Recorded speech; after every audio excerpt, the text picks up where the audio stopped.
महत्त्वाचा scene shoot करतोय. ज्या मला असं वाटतं की या गोष्टीला ज्या लॉकेटमुळे सुरुवात झाली, म्हणजे अर्णव आणि ईश्वरीचा जो प्रवास सुरू झाला एकत्र, ते जे लॉकेट आहे तिच्या ईश्वरीच्या आईबाबांचं, तो लॉकेटचा ते आता लॉकेट अर्णव परत करणार की नाही करणार?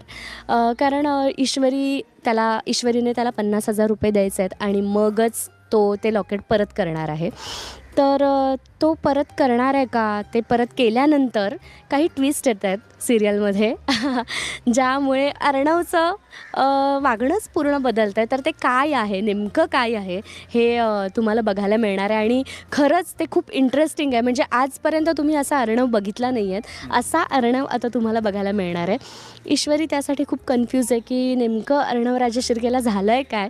कारण तिला खरंच कळत नाही आहे, एवढा भडकूचंद असणारा माणूस अचानक कसा असा बदल त्याच्यात झाला आहे. तर तो बदल कशामुळे होता? तर तो या सीनमुळे होतो आहे बदल. त्यामुळे हा सीन जो आहे तो खूप टर्निंग पॉईंट आहे असं वाटतं मला या सीरियलचा.